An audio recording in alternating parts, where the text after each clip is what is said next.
तमसो। आचार्य देवव्रत द्वारा विरचित भगवती आराधना ग्रंथ हमारे सामने विराजमान है। इसके आधार से बहुत ही सुंदर चर्चा आराधनाओं के संबंध में अपनी चल रही है। आचार्य प्रारंभ में ही प्रतिज्ञा भाते हैं, किसका वर्णन करेंगे? 4 प्रकार की आराधनाओं का वर्णन करेंगे।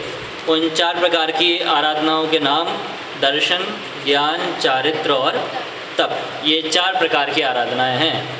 और यदि 3 में देखें तो दर्शन, ज्ञान और चारित्र, और यदि 5 में देखें तो दर्शन, ज्ञान, चारित्र, तप और वीर्य। इस प्रकार से इनमें ही और वृद्धि करते जाएंगे तो 4 की संख्या में आराधनाएं का वर्णन यहाँ पे आचार्य देव ने किया है। इनके संबंध में बहुत ही सुंदर चर्चा अपनी चल रही है। आराधनाओं की महत्वता दिखलाते हुए आचार्य कह रहे हैं कि आपने जीवन के प्रारंभ में आराधनाओं को भाया होगा, आराधनाओं को किया होगा, आराधा होगा, पर उससे भी महत्वपूर्ण है जीवन के अंतिम समय में वो आराधना होनी ही चाहिए।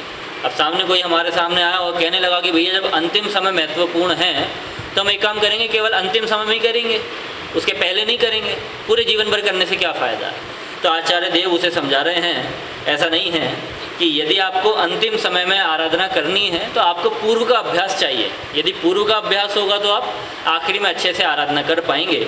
ऐसी बात अपनी चल रही है। पेज नंबर 41, 20 नंबर की गाथा में अपन ने उदाहरण देखा था। एक बार 19 और 20 दोनों ही गाथाओं का पाठ करते हुए अपन आगे बढ़ते हैं। कीजिए पाठ। आराहणाय कर्चे पर्यम्मं सर्वदा विकायवं पर्यम्म भावितस्य हो सुहसच्चाराहणा होय जहराय कुलपसो जो कमणिचम्मविगुणै पर्यम्मं तोजिद कर्णो जुद्धे कम्म सम्मद्धो भविष्यति। बहुत ही सुंदर आचार्य देव ने कहा कि पहले प्रश्न उठाया था, प्रश्न तो ख्याल में आया होगा 18वीं नंबर गाथा में। वहाँ पे आचार्य देव ने कहा था, उसके प्रश्न प्रति प्रश्न के रूप में शिष्य कहता है कि जब पूरे प्रवचन का सार आराधनाएं हैं और आपने कहा कि वो आराधनाएं मरण समय में अवश्य रूप से होनी चाहिए, तो हम पहले क्यों आराधें? मतलब परीक्षा हमें साल के अंत में देनी है तो साल के अंत में ही हम पढ़ाई करेंगे या सीधा परीक्षा देने चले जाएंगे? पहले से पढ़ाई क्यों करनी? ऐसा प्रश्न यहाँ पर शिष्य का है। इसके उत्तर में आचार्य देव कहते हैं कि यदि आपको आखिरी में परीक्षा देनी है तो वो तो परीक्षा की घड़ी है, तो उस परीक्षा देने के लिए आपको उसके पहले अभ्यास करना है। यदि आपने पहले पढ़ाई नहीं की तो आप परीक्षा किसकी देंगे, है ना? तो इसलिए परीक्षा बहुत ज़रूरी है। उसी के लिए 20वें नंबर की गाथा में आचार्य देव राजपुत्र का उदाहरण देते हुए समझाते हैं कि जैसे कोई राजपुत्र है ना, वो राजपुत्र अभी तो छोटा है ना, उतना बड़ा हुआ नहीं है, पर फिर भी जब वो बड़ा होगा तो युद्ध लड़ने जाएगा, और युद्ध लड़ने जाएगा तो बिना अभ्यास के जाएगा तो मर के ही आएगा, है? जीत के तो लाएगा नहीं वो अपनी सेना को, तो सब कुछ राज्य भी हार के आएगा। तो उसके लिए आचार्य देव यहाँ पे कह रहे हैं कि जो राजपुत्र है वो आगामी काल में युद्ध होने वाला है और वो भी पता नहीं कि कब होगा, तो उसकी तैयारी वो छोटे से ही शुरू कर देता। यदि वो छोटे से शुरू नहीं करे तैयारी तो आखिर में युद्ध ना लड़ पाए। तो ऐसा उदाहरण 20वें नंबर की गाथा में दिया है। देखिए मैं यहाँ से गाथा अर्थ पढ़ता हूँ, पेज नंबर 42। जैसे राजपुत्र योग्य शस्त्र प्रहार का अभ्यास युद्ध काल के पहले प्रतिदिन भी करता है, पश्चात शस्त्र प्रहार रूप क्रिया को अपने अधीन करके युद्ध करने में समर्थ होता है। ठीक है ना? इसकी टीका भी अपन कल देख ली थी। अब सिद्धांत और उदाहरण दोनों को एक साथ लेते हुए 21 नंबर की गाथा में आचार्य देव बतलाते हैं। मैं बुलवा रहा हूँ, आप बोलिएगा। ईयसामर्णं साधु विगुणदीनिच्चमविजोग पर्यम्मं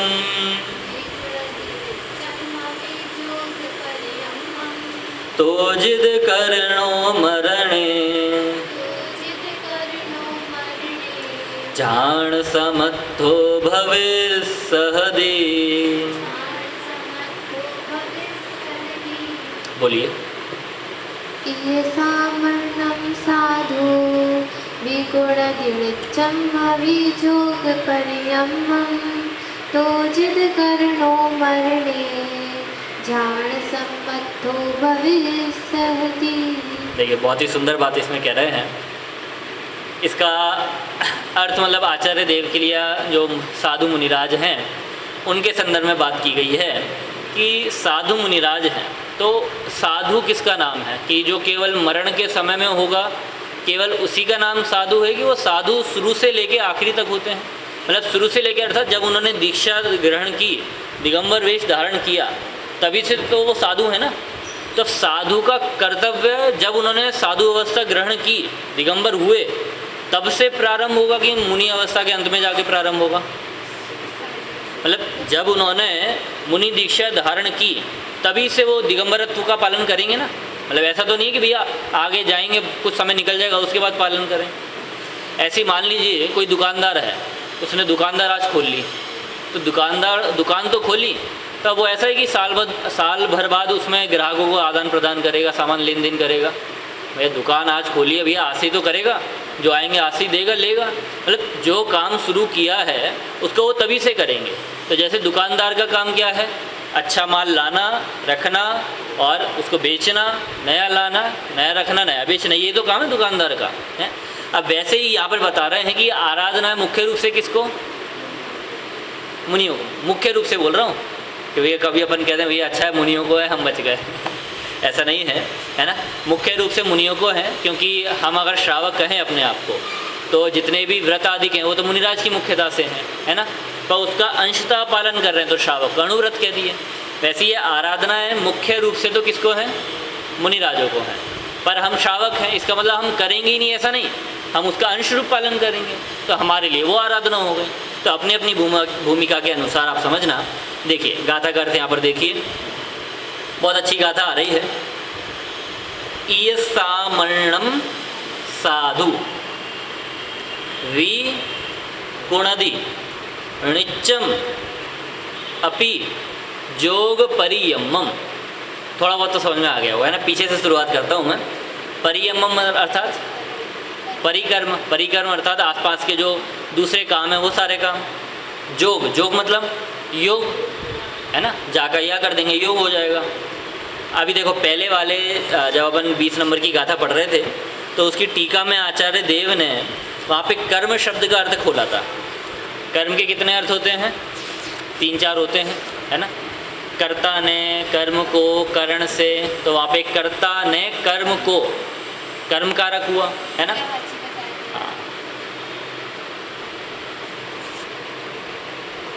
और वैसे ही एक और है कि भैया कर्म मतलब एक क्रिया भी हुई है ना। कर्म का मतलब, तो यहाँ पर हमें कर्म का मतलब क्या लेना, तो कर्म का मतलब क्रियावाची कहा था।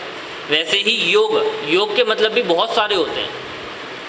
कैसे, कौन कौन से आप बताइए। बहुत बढ़िया। अभी 21 तारीख निकली ना, कल ही थी ना, कल थी, क्या था 21 तारीख को, योग दिवस था। तो एक योग वो हो गया, ठीक है। और योग भैया मन वचन काय को भी योग कहते हैं। और यदि आप गणित में देखेंगे तो योग जोड़ को कहेंगे, है ना। प्लस करने, एडिशन को कहेंगे जोड़। और वैसे ही यहाँ पर योग का मतलब क्या है, ध्यान। बहुत बढ़िया। अब ये अर्थ तो कभी अपन ने सुना ही नहीं होगा। पता है आपको, टोडामल जी ने बहुत सुंदर बात लिखी।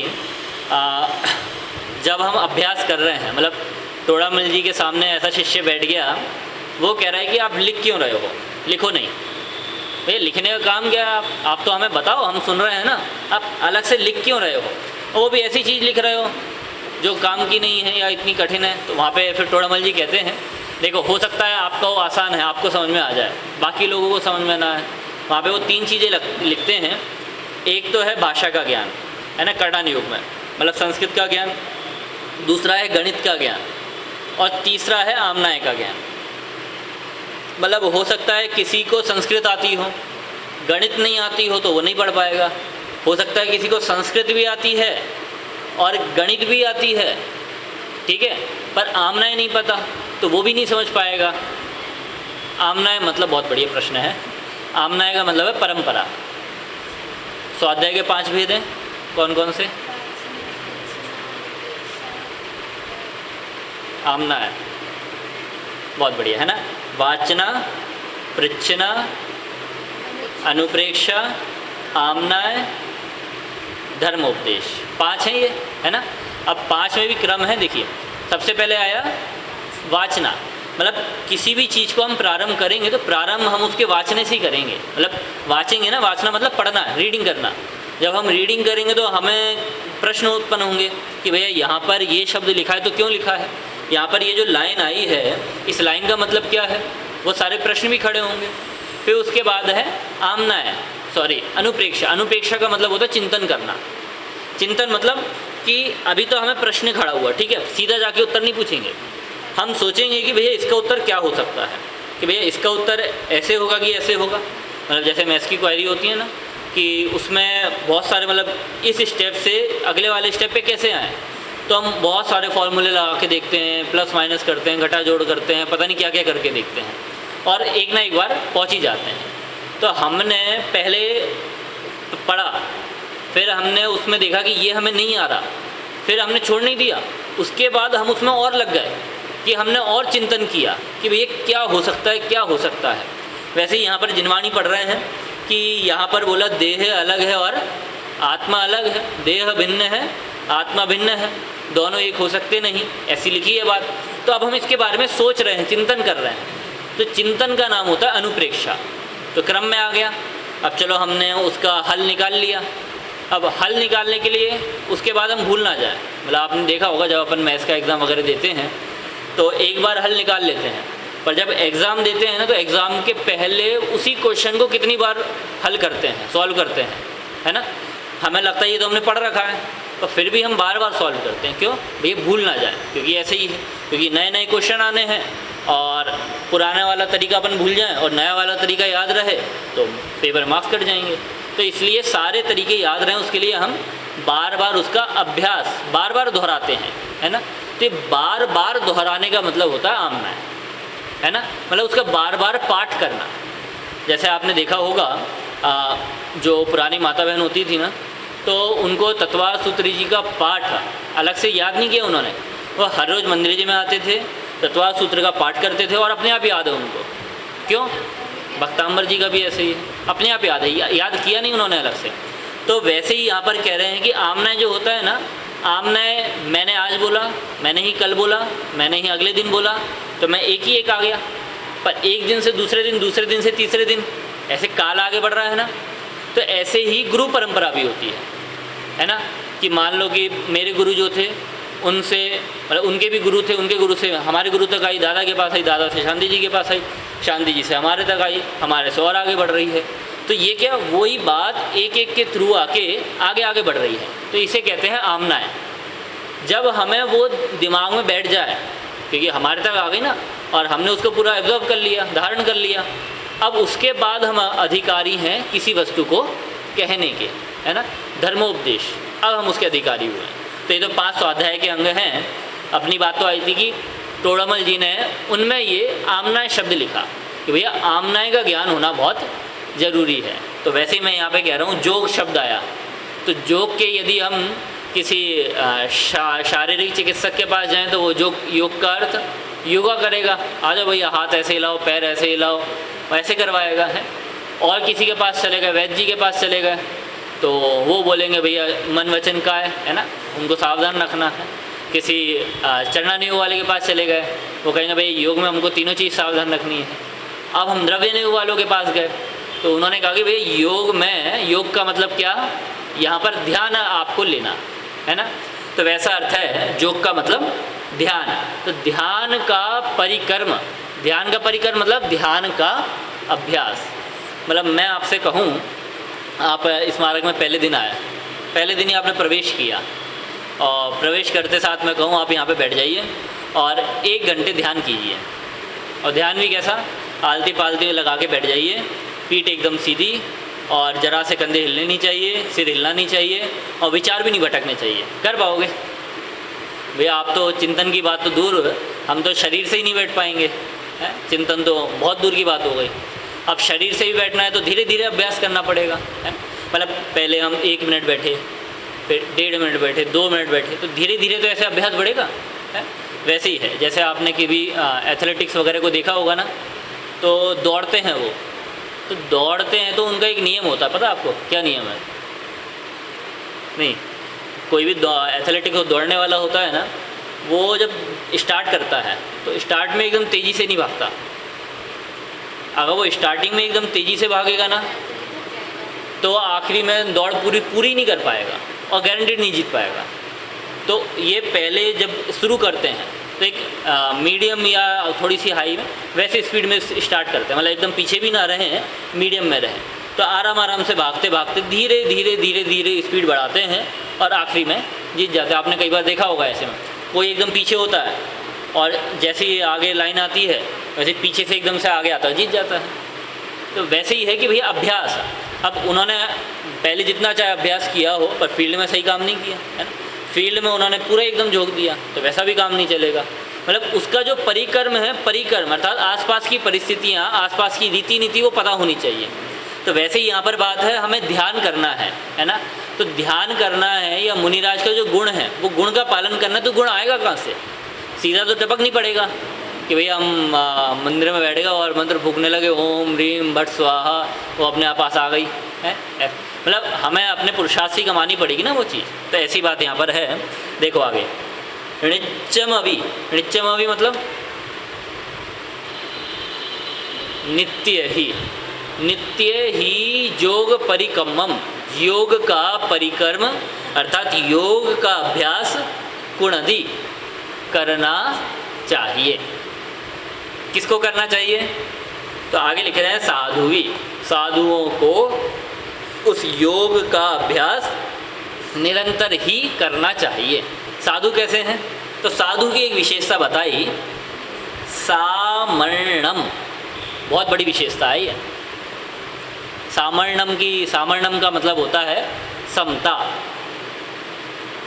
आपने श्रामण्य शब्द सुना है ना? मुनिराज को श्रामण्य भी कहते हैं। अगर आप ये चंद्रगुप्त मौर्य के पोते अशोक हुए थे, अशोक के आप अभिलेख देखोगे ना, शिलालेख अभिलेख, तो उसमें 14 प्राप्त होते हैं। तो 14 में उन्होंने पॉइंट जो लिखे ना अभिलेख, तो बहुत अभिलेखों में उन्होंने श्रामण्य शब्द का प्रयोग किया है ना, श्रामण्य की रक्षा हेतु, धर्म की रक्षा हेतु। तो श्रामण्य का मतलब देखना कि हमारे यहाँ भी श्रामण्य हैं और बौद्धों के भी हैं। तो श्रामण्य शब्द अपने जैन साधुओं के लिए भी प्रयोग है। मतलब आप अभी ग्रंथों में देखेंगे ना, इसमें तो श्रामण्य शब्द है हर जगह। और फिर वहाँ पे बौद्ध भी कहने लगे कि भैया हमारे यहाँ भी श्रामण्य कहा जाता है। तो वो ऐसा बोलते हैं बौद्ध कि भैया अशोक ने अपने शिलालेख में श्रामण्य शब्द लिखा और श्रामण्य हमारे बौद्धों में आता है। तो वो कहते हैं कि अशोक बौद्ध थे, तो इस प्रकार से वो बौद्ध बना देते हैं और भी कारण देते हैं, पर अपने यहाँ भी बौद्ध हैं, वो सॉरी श्रामण्य शब्द है। ऐसे स्तूप अपन ने सुना कि केवल बौद्धों के ही होता, पर ऐसा नहीं है, अपने यहाँ भी स्तूप है। यदि आप इतिहास में देखेंगे या यहाँ पर मथुरा जाके देखेंगे ना, तो मथुरा में स्तूप बना हुआ अपना जैन स्तूप, बहुत पुराना है ना। तो वर्तमान में ऐसी संरचना तो अभी वहीं पे मिलती है। बाकी अपने समोषण में स्तूप होते हैं और गजब के स्तूप होते हैं। ऐसे स्तूप हैं कि हम तो शास्त्रों के माध्यम से परोक्ष देख रहे हैं। मैंने आपको 3 लोक की रचना बताई, तो 3 लोक की रचना तो आप दिमाग में बनाओगे कि कैसा है कि भैया एक पुरुष है, पैर को फैला के खड़ा हुआ है, हाथ कमर पे रखा हुआ है, ऐसे आकार का वो 3 लोक होता है ना। उसमें ऊर्ध्व लोक ऊपर है, मनुष्य लोक बीच में है और नरक लोक या अधोलोक नीचे है। पर वो जो समोषण में स्तूप है ना, स्तूप की रचना विचित्र होती है। मेरा जब पढ़ा था ना मैंने, मुझे बहुत मज़ा आया था कि ऐसा लगता है कि उसके अंदर 3D व्यू में पिक्चर दिखा रहे हैं। मतलब मैंने तो कभी नहीं देखी 3D व्यू वाली पिक्चर है ना, वरना उसमें ऐसा है कि आप जैसे मैदान है तो मैदान के बीच में खड़े हो गए और आसपास वो सब लड़ रहे हैं, कूद रहे हैं, खेल रहे हैं, वो आसपास सब चलता है, ऐसा होता है 3D व्यू में। तो ऐसे वो समोषण में स्तूप होते हैं। तो उन स्तूपों में जैसे प्रवेश करते हैं तो हमें वहाँ पे पूरे 3 लोक की रचना दिखाई देती है। मतलब कि हम स्वर्ग तो जा नहीं पाएंगे, तो वहाँ पे पूरा 3D व्यू में हमें स्वर्ग दिखाई देता है कि मानो कि स्वर्ग में पहुँच गए। अच्छा, नहीं, वो तो ज्योतिष लोक था। 3 लोक था? नहीं, मेरे ख्याल से ज्योतिष लोक था वो। तारे चंद्रमा थे ना वहाँ पर? हाँ हाँ। अच्छा, 3 लोक का पूरा था क्या? अच्छा, ऐसा है, ठीक है। तो समझ गए ना, मतलब ऐसा कि जैसे अपन स्वर्ग में बीच में जाके खड़े हो गए हों और देव हमारे यहाँ पे बाजू में है और हम सबसे ऊपर हैं, मतलब ऐसा व्यू वहाँ पर समोषण में दिखता है। तो वो स्तूपों की बात है। तो यहाँ पे तो मैं सामर्ण शब्द की बात कर रहा हूँ। जैसे वो श्रामण्य शब्द है ना, तो श्रामण्य, तो वहाँ पे श्रामण्य हुआ है ना। अब उसका ही प्राकृत रूप कर दे तो उसका हो जाएगा सामण्य, श्रामण्य, और उसका ही प्राकृत शब्द हो जाएगा सामण्य। और सामर्ण का मतलब हो जाएगा समतामयी, समता वाले।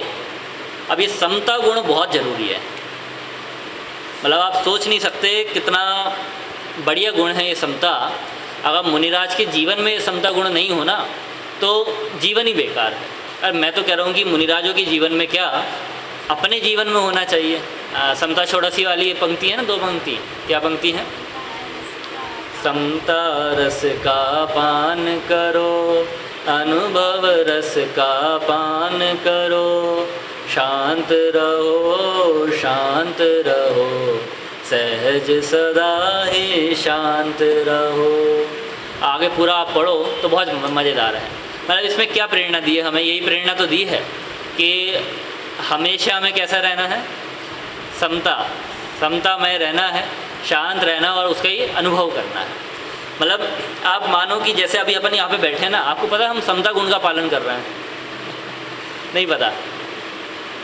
अभी पूरी दुनिया कहाँ उलझी हुई है ना, विषय भोगों में उलझी हुई है। मैं तो कह रहा हूँ अभी शाम का मौसम है, दिन भर से अच्छी कड़ाके की धूप निकली हुई थी, है ना, शाम को थोड़ा ठंडा हुआ है, तो अभी लोग बाग क्या घर से निकलते हैं, चलो वॉकिंग करके आते हैं, घूम के आते हैं। मतलब सबका ये घूमने का समय होता है? अब वो उन सारी चीज़ों में उलझे हुए हैं और घूमते भी कैसे हैं, घूम रहे हैं, कान में वो लगा लेते हैं और आपस में राग द्वेष की चर्चा करते जाते हैं कि भाई अब दिन भर की बात भड़ास कहीं पे तो निकालनी पड़ेगी ना, है भैया, रूम वालों के साथ घटी, दोस्तों के साथ घटी, कहीं पे तो बोलनी पड़ेगी ना। तो बोलते हैं, अब वहीं पे राग द्वेष की बातें शुरू कर देते हैं और अपन उन सारी राग द्वेष वाली बातों से बच गए। मतलब समझ में आ रहा है? मतलब हम यहाँ पर बैठकर उस समता गुण का पालन करना है। और भी देखो कि मान लो कि हम शरीर यही है, शरीर में तो कभी भी कैसे भी विकार आ सकते हैं। अब बैठे बैठे हैं, आज दिन भर में हमने कुछ ज़्यादा काम कर लिया, हमारे पैर में दर्द होने लगा, पर हमें ये धर्म की चर्चा सुननी है ना, मतलब धर्म की चर्चा का श्रवण करना ही है, एक हमारा लक्ष्य ये है। तो अब हम उसमें भी समता रख पा रहे हैं। मतलब हमारे पैर में इतना दर्द हो रहा है कि हम घर से मंदिर तक आए तो हमें पता है कि हम कैसे आए, पर यहाँ पर आए तो हमें दर्द का पता ही नहीं चल रहा। होता ही नहीं होता ऐसा। मतलब ये सारा हमारा समता में ही तो है भाव। और मुनिराज के ऐसे ही हैं कि भैया समता में उनका जीवन ही है। मतलब आपने बहुत सारी पंक्तियाँ सुनी होंगी, भजन में भी सुनी होंगी और पूजन जयमाला वगैरह बहुत में सुनी होगी। मुनिराज का जीवन कैसा होता है? राग द्वेष से रहित होता है, शत्रु मित्र समान होते हैं, कंचन प्रासाद समान होते हैं, ऐसा उनका जीवन होता है। अब ऐसा उनका जीवन है तो आनंद किसको नहीं आएगा? मतलब आप ऐसा देखें कि जगत में जो होते हैं ना, जगत में मान लो 2 दोस्त हैं, है ना, अभी तो बहुत अच्छी दोस्ती चल रही है, तो एक के पैर में चोट लगेगी तो दूसरा इसकी सहायता करेगा, एक को कोई तकलीफ़ आई तो उसका पूरा सपोर्ट करेगा, है ना, पैसे से आए, घर परिवार से आए, जो जैसी तकलीफ़ आए ना पूरा सपोर्ट करेगा। अब मान लीजिए कि वो दोनों किसी बात से उनके बीच में शत्रुता पैदा हो गई। अब शत्रुता पैदा हो गई तो चाहते हैं कि सामने वाला दुखी हो। क्या चाहते हैं? सामने वाला दुखी हो। अब दुखी करने के लिए वो अनेक प्रयत्न करते हैं कि भैया अनेक प्रकार से सोचेंगे, विचारेंगे कि एक काम करेंगे, ये रास्ते से निकलेगा ना तो अपन रास्ते के पहले छुप जाएंगे और वहाँ पे हाथ में पत्थर ले लेंगे और उसको वहाँ से मारेंगे। या तो एक काम करेंगे, जैसे ही वो आएगा ना और हमारे पास ये बैल तो है ही, इसको छोड़ देंगे, है, गाड़ी तो है ही, हम यहाँ से निकालेंगे, वो वहाँ से आएगा, हो जाएगी भिड़न और लग जाएगी चोट। मतलब कितने प्रकार के विचार कर सकते हैं। अब चलो ये सब सही है। अब 2 के बीच में उसने जो सोचा था वैसी लड़ाई भी हो गई, है ना, वो गया और किसी तीसरे ने आके उसको छेड़ दिया और वहाँ पे लड़ाई हो गई। अब लड़ाई हो गई तो जिसने लड़ाई करवाई थी वो प्रसन्न होगा। क्यों होगा? सामने वाले को दुख हुआ और वो जैसा चाहता था वैसा उसने काम किया। अब मान लो कि ये तो चाहता था कि सामने वाला रोए, सामने वाले का पैर टूटे और पैर टूटने के बाद वो रोए और रो के आए और फिर बाद में हमसे माफ़ी मांगे। तो ऐसा सामने वाला चाहता था, पर सामने वाला थोड़ा मंद परिणामी था, तो उसके पैर में चोट तो लग गई पर वो रोया नहीं। क्यों? उसने विचार कर लिया कि भैया मेरा कर्मोदय ऐसे ही था और मुझे ऐसी चोट लगनी थी और गलती बाइक वाले की नहीं मेरी है कि भैया मैं अगर देख के निकलता तो चोट कैसे लगती। तो वो दुखी नहीं हुआ, मतलब चोट लगी, चोट लगने के बाद भी समता उसने धारण की है। तो पता है दुखी कौन होगा? जिसने पूरी प्लानिंग की थी ना, वो प्लानिंग करने वाला दुखी हो जाएगा। क्यों?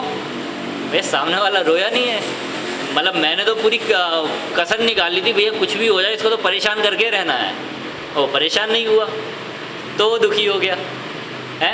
अब देखो सामने वाले ने समता रखी तो जिसके पास कषायें थी वही दुखी हुआ, मतलब समता कितना बड़ा गुण है। और आगे देखो कि सामने वाला सोच रहा था कि मैं उसको तंग करूँगा ना तो वो मेरे को आके मारेगा, है ना। दोस्तों में होता है ऐसा कि भैया आज तो उससे लड़ाई करनी है, कुछ भी हो जाए। तो लड़ाई कैसे करें? अब जाके तो लड़ाई करनी नहीं लगेंगे, तो पहले जाएंगे थोड़ी बहुत उंगली करेंगे।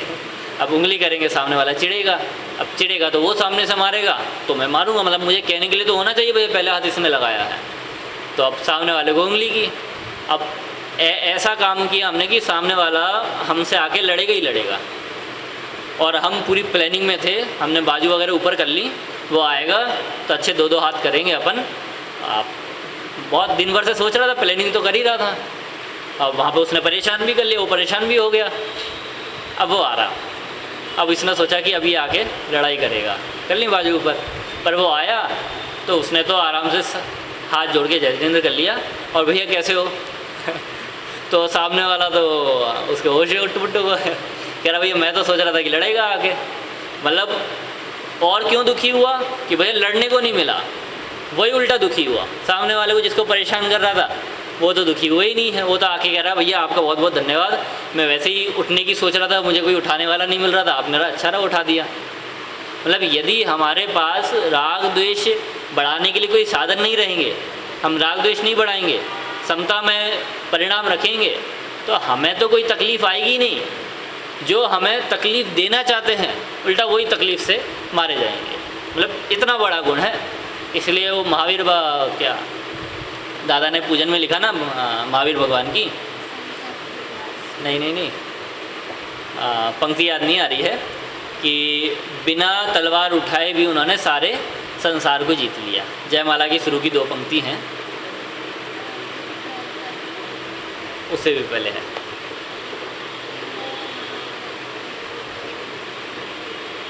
नहीं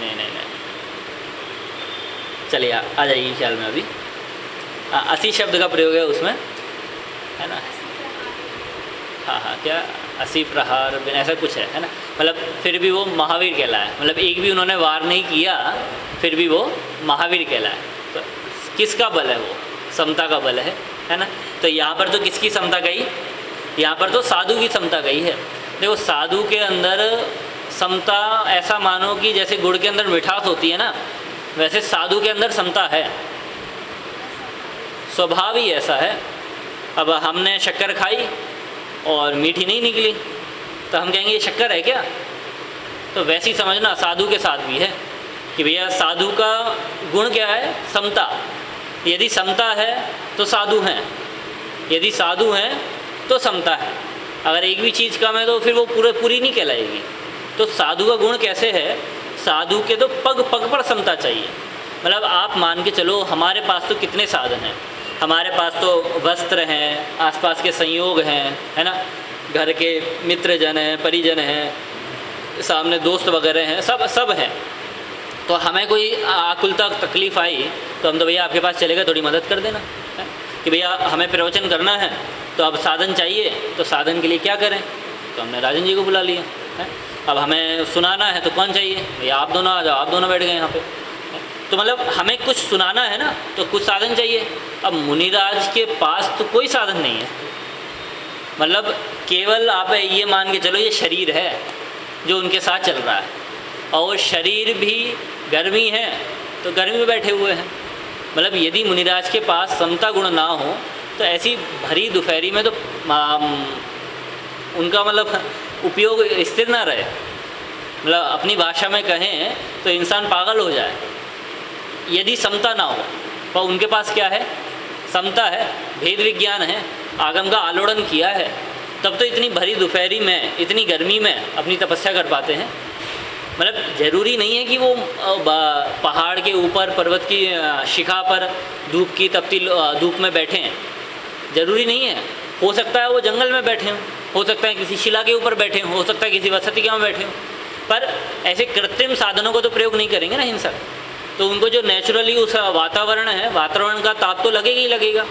तो अब उसको सहन नहीं कर पाए तो कितने आकुलता में होंगे कि अरे कितनी गर्मी है। बार बार कि जैसे अपन नहीं होते, 2-4 जने मिल गए, अरे बहुत गर्मी है, खाना खाने आए, अरे आज तो गर्मी ने रिकॉर्ड तोड़ दिया, हमें पता है कैसे कैसे दिन कटा।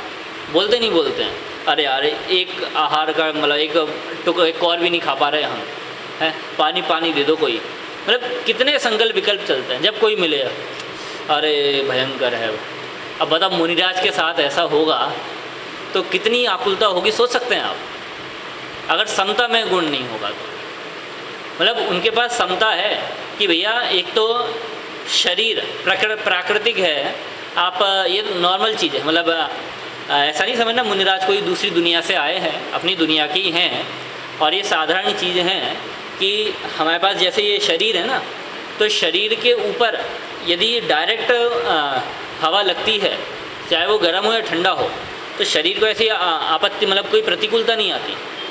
और आप खुद करके देखना कभी, मान लो जैसे हमने पूरी बाजू के कपड़े पहन रखे गर्मी में, अब पसीना आएगा तो हमें वो बहुत तंग करेगा, परेशान करेगा। अब मान लो हमने पूरी बाजू के नहीं पहने कपड़े, अब हाफ बाजू के पहने, अब जो हाथ पे पसीना आएगा ना, वो हाथ वाला पसीना परेशान नहीं करेगा। मतलब बहुत ऐसा असर है। और मुनिराज के पास तो वस्त्र ही नहीं है, तो उनके पास तो पसीना आ रहा है, हवा लग रही है, तो और अंदर की शरीर की जितनी विकृति है वो निकलती जा रही है।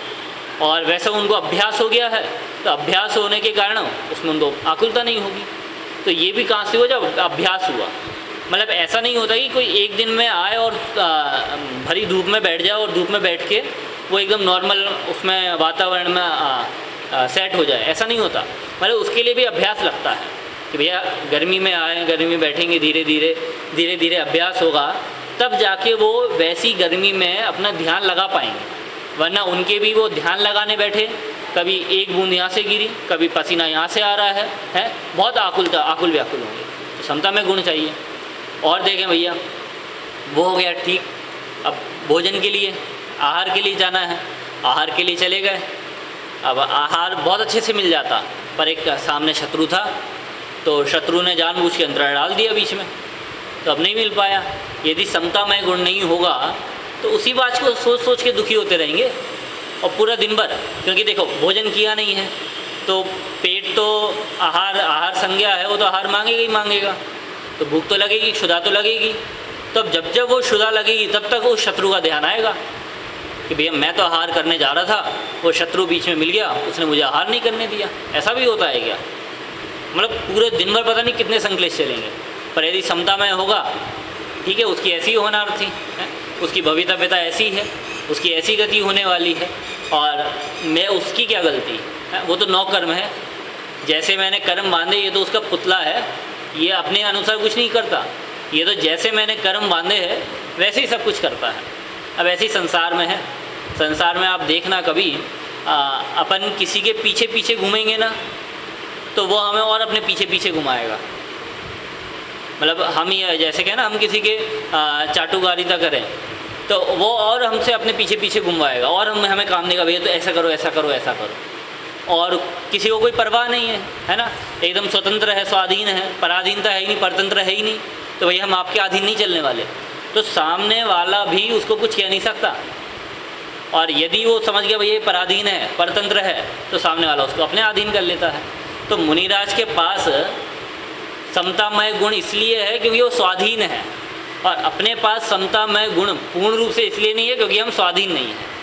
अब हमें बनना है तो स्वाधीन बन जाए कि भैया किसी से कोई अपेक्षा नहीं रखेंगे तो अपने आप स्वाधीन बन जाएंगे। ठीक है ना। तो ऐसा बहुत अच्छा गुण है यहाँ पर, इय सामर्णम साधु विगुणति नित्यम विजोग परियमम। आगे देखो, तो जिद करणो मरणे झाण समर्थो भविष्यहदि। भविष्यहदि अर्थात भविष्यति, आगे भविष्य काल में करेगा, है ना, यह होगा। क्या होगा? झाण, झाण मतलब ध्यान, समर्थो अर्थात समर्थ, कि वह जो इसका अभ्यास करेगा, परिकर में रहेगा, वह परिकर में रहने वाला आगे कर पाएगा। क्या कर पाएगा? जिद करणः, जिद करणः अर्थात जिद अर्थात वश में, उसको जीत पाएगा। करण अर्थात नहीं, पिछली वाली गाथा में करण का अर्थ था क्रिया, और यहाँ पे करण का अर्थ है मन। अभी अपन आगे पढ़ेंगे तो आगे आ जाएगा, है ना। तो वो अपने मन को वशीभूत कर पाएगा, क्योंकि ध्यान में मन की एकाग्रता चाहिए ना, और मन ही इधर उधर भागेगा तो कहाँ से एकाग्रता आएगी? एकाग्रता नहीं आएगी। तो ध्यान के लिए मन की एकाग्रता बहुत ज़रूरी है, और उसी की बात यहाँ पे चल रही है कि जो साधु अभ्यास करेगा वह साधु ही अपने मन पर विजय प्राप्त करके ध्यान कर सकेगा।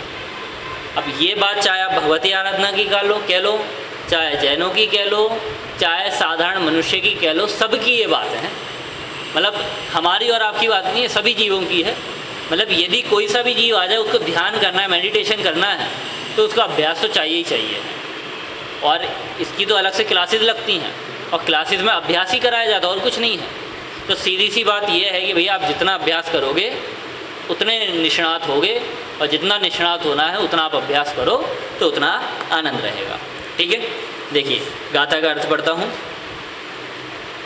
इसी प्रकार साधु भी ध्यान का परिक्रम जो सामर्णम श्रामण्य है उसे नित्य भी करता है ना। वो अपी शब्द लिखा है इसलिए भी लिख दिया, वैसे वो ही ज़्यादा अच्छा लगता कि उसे नित्य ही करता है,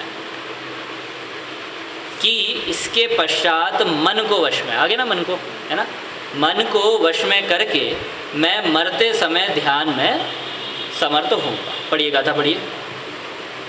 ये सामर्णम साधु विगुणति नित्यम विजोग परियमम तो जिद करणो मरणे झाड़ सम्मतो भविष्यति। इस प्रकार हमें इस गाथा से सीख लेनी चाहिए। कोई सी भी परिस्थिति बने, कैसी भी परिस्थिति बने, हमारे सामने अभी वो विकट परिस्थिति नहीं है, पर भविष्य में वैसी विकट परिस्थिति कभी भी बन सकती है। तो हम लड़ने के लिए पहले से समर्थ हैं, है ना। और लड़ने का मतलब क्या है कि हमें आकुलित नहीं होना, तो उसका अभ्यास आज से शुरू करना पड़ेगा। मतलब हमें अपनी दिनचर्या में ऐसा निरीक्षण करना है कि कहाँ पर ऐसे हमें संयोग मिल रहे हैं जो हमें परेशान कर रहे हैं। तो आज मैं ऐसा नियम लेके जाता हूँ या प्रतिज्ञा करके जाता हूँ, संकल्प लेके जाता हूँ कि यदि ऐसा संयोग मिला तो मैं दुखी नहीं होऊंगा, मैं उसमें हंसता रहूँगा, खिलखिलाता रहूँगा, प्रसन्न रहूँगा, शांत चित्त रहूँगा, आकुलित नहीं होऊंगा, समता में रहूँगा। तो अभी धीरे धीरे ऐसा अभ्यास होगा ना, बहुत अच्छा कि भैया हम यहाँ पे बैठे, मान लो ये बोतल रखी हुई है, अब बोतल को यह गिर गई है, हवा से गिर गई। अब राग द्वेष रहेंगे तो कहेंगे अरे बोतल गिर गई, इतनी अच्छी बोतल थी, आज ही खरीद के लाया था 300-400 रुपये की, टूट गई, अब मम्मी को क्या कहूँगा मैं। संकल्प विकल्प चल रहे हैं क्षमता में, अरे गलती से गिर गई, कोई बात नहीं है, अब गिर तो गई है, डांट तो खानी है, तो संकल्प विकल्प करके क्या फ़ायदा है। शांति से रहो, ये जितने संकल्प विकल्प करेंगे उतने पढ़ाई कर लेंगे। तो ऐसे करके कि ये समता में जो गुण हैं ये हमारे जीवन में प्रकट हो, इसी भावना के साथ अभी विराम लेते हैं। सहजानंदे शुद्ध स्वरूपी अविनाशी हूँ आत्मस्वरूप। सहजानंदे शुद्ध स्वरूपी अविनाशी हूँ आत्मस्वरूप। सहजानंदे शुद्ध स्वरूपी अविनाशी हूँ आत्मस्वरूप।